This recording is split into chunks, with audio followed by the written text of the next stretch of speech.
Welcome to the channel, Scott's Garage HTX. Don't forget the HTX. And if you've been following the channel for any length of time, you'll notice I've kind of switched from cars to motorcycles. Last year was all about motorcycles. The year before that was all about cars. And there's a reason for it, and it's this car.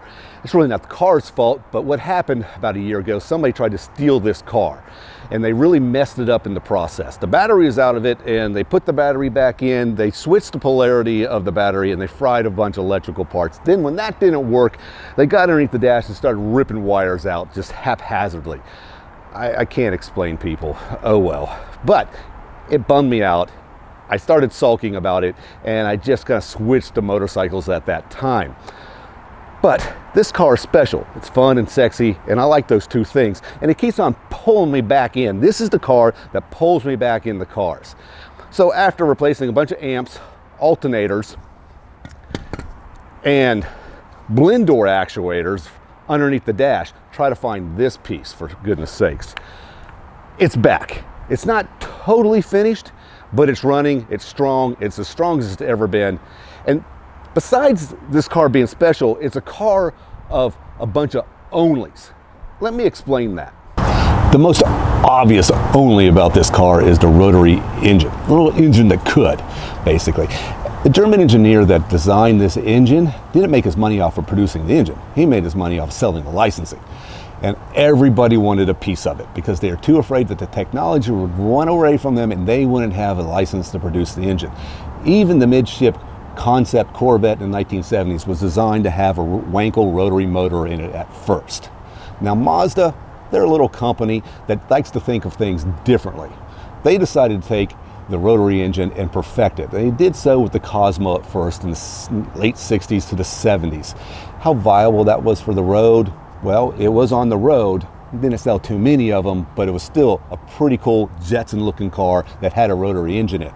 In 1979, the RX7 came along at the perfect time. While other cars were being clogged up by emissions and smog related issues more on the piston driven side than maybe this Wankel. It still had to meet the emissions requirements and everything, but it was just a different item and a different choice that the public could choose.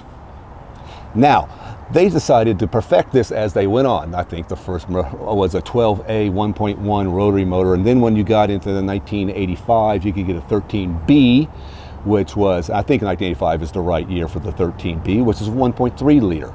You can debate later all day long whether or not it was really a 1.3 liter or not, given that it has three faces to two rotors, and determining that liter is, it sounds like it's a little gas sipping little car. These cars are not gas sippers by any means.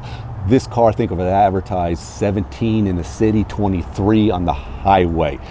In the form it is now, definitely not a gas sipper. I filled it up in gas the other day, drove around for a couple of days, and I looked at the gas gauge and I thought, did I leave the gas cap off? Am I just like pouring fuel out of this thing?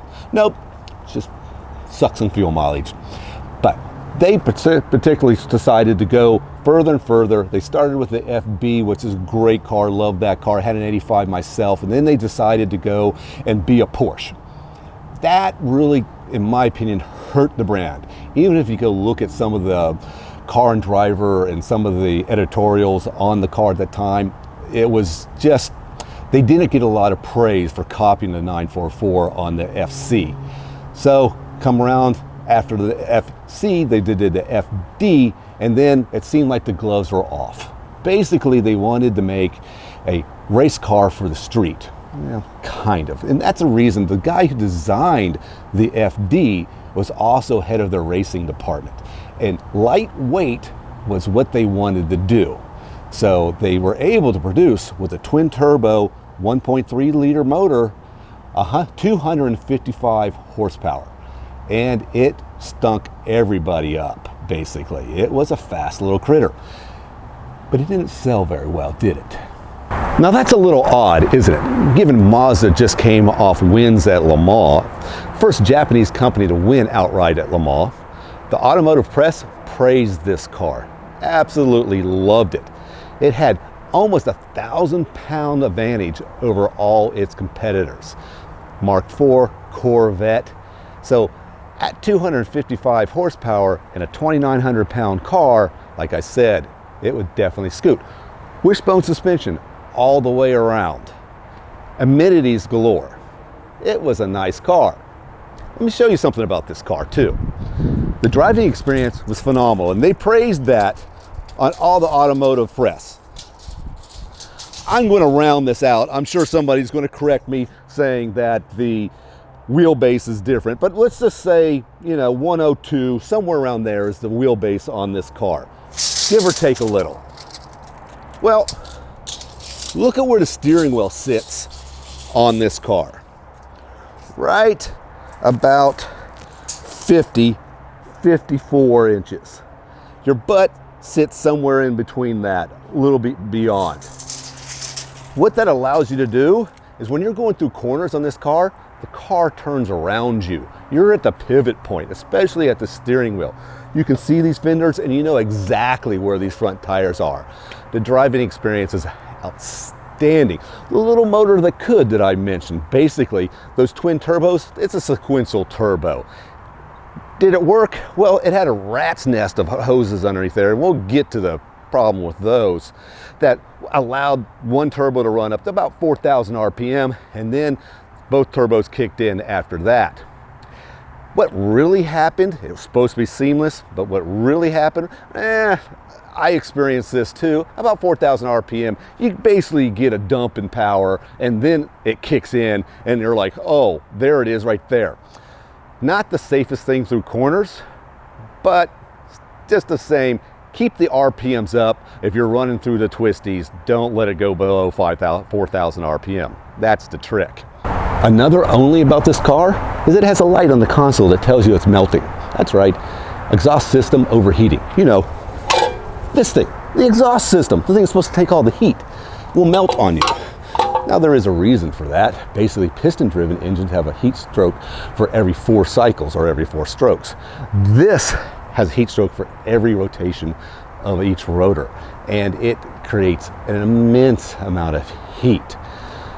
That brings me to the third only about this car, in my opinion. It's one of the only cars that either holds its value or has a greater value the more mods you put into it. And you can make some arguments about aesthetic things like the wheels and such like that. But really what I'm talking about is the modifications to the engine. You're trying to reduce the heat as much as possible, because that one detonation on this engine will destroy the engine and you're having to rebuild it. Things like removing the smog pump. If your engine, or you smell rotten eggs on your FD, that's more than likely the smog pump's not working. They make brackets and everything for you to take that off. Also, the exhaust systems, larger exhaust systems. Let's take this car for an example. I have taken larger exhaust system, less restrictive exhaust system, a 2-pass radiator. It has dual oil coolers that are thermostat controlled, a hood that releases a lot of the air, you know. But at the same time, I did add some heat generators to it. This are the original turbos. Nothing wrong with these turbos whatsoever, but I did find some 99 spec turbos. In 1999, the Japanese model got 99 spec turbos, a little bit bigger, a little bit more power, and I ran across some of them and I purchased it. Well, more power. This thing has 310 horsepower to the rear wheels. So the more horsepower, generally the more heat you get. So I'm trying to get it out as fast as possible, the heat that is. One of the biggest things I did, the most impactful things I did, and you should pick up the video on this because I did a full video of me making this, is I manufactured a bracket and fitted a fan to the intercooler. This is custom made intercooler, but I don't have a lot of metal working tools. So you've got to check out that video, because I just took a sheet of aluminum, engine toned aluminum, cut a hole in it, and then I made a block of wood that was the size of the intercooler, and then pounded it with a rubber mallet into place, the form I wanted to do. Check out that video. I thought it was pretty cool. Another only about this car, albeit a little bit subjective, is the styling. It's only a 31-year-old car I know of that people come up to me and think it's designed in 2024. Now, I know these people might not know much about cars, but I don't even think the boring design team at Porsche can make that claim. I bet you if you replaced that antiquated electric power antenna with a shark fin antenna and those dated pop-up headlights with the clear headlights that you can get on the modifications, I'd have even more people come up to think this is a 2024 vehicle. Another only about this car, only car I know of that when you have the windows rolled up, you can't shut the door.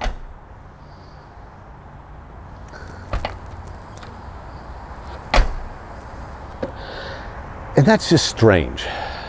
But the design team, or the engineers at Mazda, I think they thought that a well-insulated, airproof, tight cabin presented itself as a quality car, quality made. So there's nowhere for the air to escape when you shut the door. It's airtight. I don't know if you could suffocate in there or not. Watch what happens when I put some oomph into the door and watched the sunroof.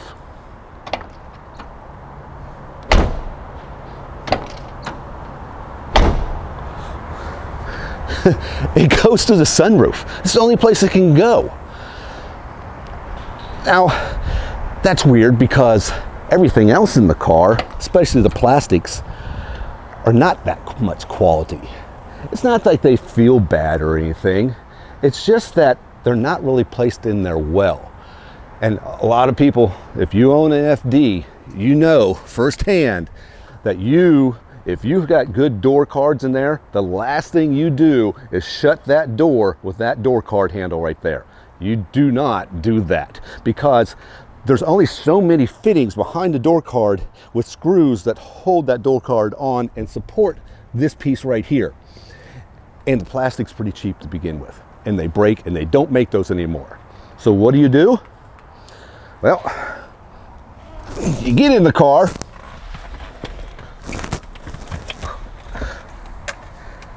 you start the car or turn it on, roll the window down, and shut the car through the window frame. Now,